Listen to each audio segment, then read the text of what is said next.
Baik, Bismillahirrahmanirrahim. Assalamualaikum warahmatullahi wabarakatuh. Yang terhormat Bapak, Ibu, para pemberi komentar, dan juga para penelaah, serta reviewer, dan juga panitia pada kegiatan Seminar Nasional Pengabdian Masyarakat AMONG. Izinkan saya memperkenalkan diri terlebih dahulu. Perkenalkan, nama saya Ahmad Raihan dari Universitas Sultan Ageng Tirtayasa. Di sini saya bersama dengan mahasiswa saya melakukan kegiatan pengabdian masyarakat dengan judul Upaya Membangun Kesadaran Sejarah di Desa Kandawati, Kecamatan Gunung Kaler, Kabupaten Tangerang.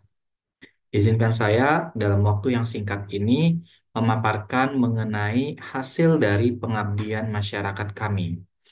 Mungkin langsung saja. Pertama dari latar belakang masalah.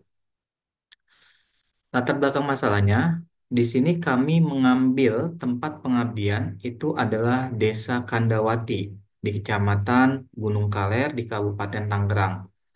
Ini merupakan desa dengan tingkat religiusitas yang tinggi atau tingkat keislaman yang tinggi. Di sini bisa kita lihat banyak sekali makam dari tokoh-tokoh ulama, salah satunya yang dijadikan sebagai nama desa, yaitu Nyimas Gandawati, yang merupakan seorang pendekar yang menyebarkan agama Islam di Banten. Desa Kandawati ini merupakan wilayah yang memiliki kearifan lokal yang sangat banyak sekali, mulai dari sejarah, kuliner, hingga kerajinan tangan. Dan juga di sini banyak ditemui makam-makam keramat tokoh penyebar Islam seperti Nyimas Gandawati atau Nyimas Gandawati, kemudian ada Syekh Astari, Syekh Hasan Basri, Syekh Cinding, hingga petilasan Syekh Abdul Jabar yang merupakan pengawal Nyimas Gandawati. Sehingga dalam hal ini bisa dikatakan bahwasanya Desa Kandawati ini kaya akan sejarahnya. Dengan begitu, Desa Kandawati ini dikenal sebagai desa wisata religi yang menyebabkan banyaknya wisatawan yang datang ke Desa Kandawati untuk melakukan ziarah-ziarah religi ke makam-makam yang ada di Desa Kandawati, gitu. Kemudian kita juga mengetahui mengenai semboyan jas merah yang diucapkan oleh Bapak Presiden Republik Indonesia Insinyur Soekarno dalam pidato Hari Ulang Tahun Republik Indonesia tahun 1966, bahwasanya jangan sekali-kali kita meninggalkan sejarah atau melupakan sejarah. Maka tentunya perlu membangun kesadaran sejarah di Desa Kandawati supaya identitas mengenai wilayahnya itu tidak hilang. Selain itu, sejarah bukan hanya sekedar ilmu pengetahuan, namun juga dapat menjadi sebuah pengalaman yang dapat menumbuhkan kesadaran bagi orang yang mempelajarinya, terkhusus untuk generasi muda yang semestinya melestarikan sebuah peristiwa sejarah supaya tidak tertinggal dan tidak terlupakan oleh masyarakat dan juga bangsa. Nah, yang terjadi saat ini di Desa Kandawati ini, untuk tokoh-tokoh masyarakat ataupun warga yang memang sudah sepuh, itu di sana masih mengetahui mengenai sejarah-sejarah terkait dengan Desa Kandawati.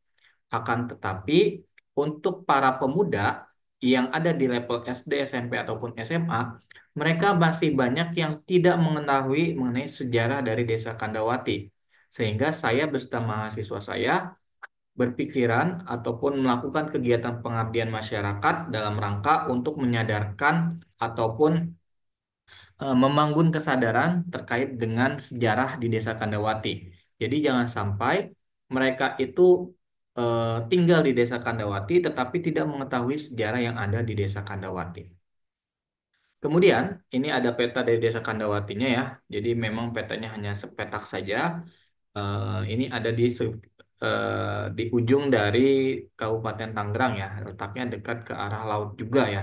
Makanya biasanya ini sejalan dengan apa namanya Masjid Agung Banten Lama.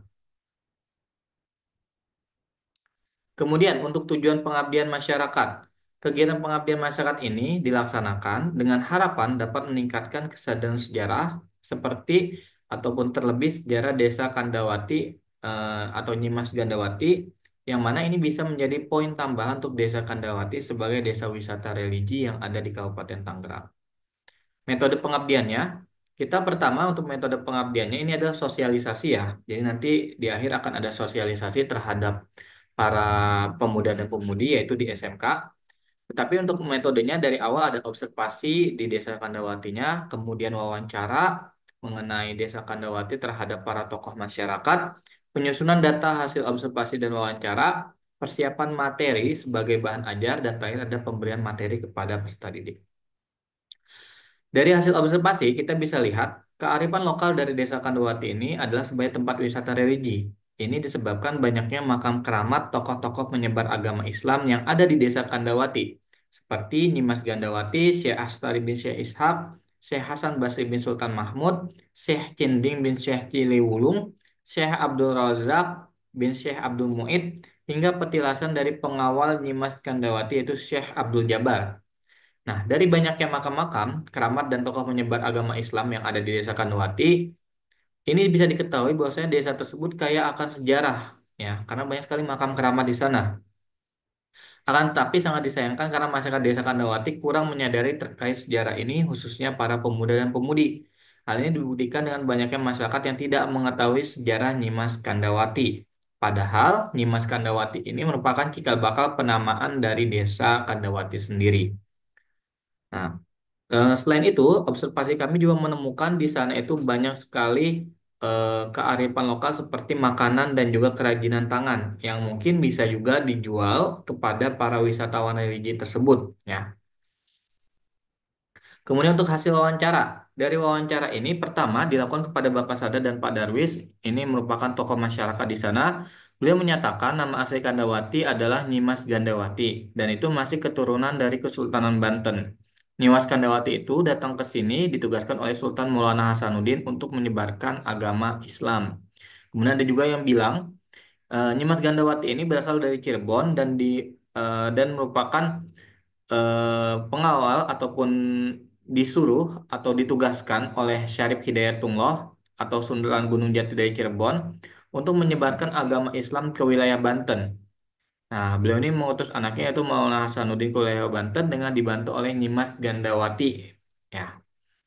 Kemudian perkiraan dari kehidupan Nyimas Gandawati ini hidup pada abad ke-15 karena Nyimas Gandawati ini merupakan salah satu panglima dari Sunan Gunung Jati. Nah, ini bukti dari wawancara kami kepada tokoh masyarakat. Kemudian juga ada persiapan materi. Kemudian setelah selesai kami mengobservasi dan melakukan wawancara, kami membuat persiapan-persiapan materi yang bertujuan untuk disampaikan kepada pemuda-pemudi khususnya di SMK yang akan kami datangi nanti. Kemudian ini pengabdian masyarakatnya yaitu melakukan sosialisasi mengenai sejarah Desa Kandawati tersebut kepada peserta didik kelas 10 dan kelas 11 yang ada di SMK Rahmatut Thayyibah Al-Iflahah. Nah, ini untuk buktinya. Terakhir, kami menyimpulkan bahwasanya kegiatan pengabdian masyarakat ini mengusung topik membangun kesadaran sejarah dengan upaya yang telah dilakukan, yakni penulisan mini artikel di aplikasi Notion. Ini bisa dilihat nanti di apa namanya di artikel kami sudah kami lampirkan linknya. Nah, ini nanti bisa diakses oleh siapapun dan juga kami melakukan pengajaran sejarah lokal mengenai sejarah Desa Kandawati yang dilaksanakan di SMK Rahmatut Thayyibah Al-Iflahah dengan diikuti secara antusias oleh peserta didik kelas 10 dan kelas 11. Adapun harapannya terkait program kerja yang telah dilakukan yaitu mampu meningkatkan kesadaran sejarah bagi masyarakat dan peserta didik di SMK Rahmatut Thayyibah Al-Iflahah di Desa Kandawati sehingga membentuk manusia yang memiliki jiwa nasionalisme dan nilai-nilai kemanusiaan yang tinggi. Cukup sekian untuk presentasi kami. Mudah-mudahan dapat bermanfaat bagi pengabdian masyarakat di Indonesia, khususnya untuk warga Desa Kandawati sehingga tidak melupakan sejarahnya sendiri. Kurang lebihnya mohon maaf. Wabillahi taufiq wal hidayah. Wassalamualaikum warahmatullahi wabarakatuh.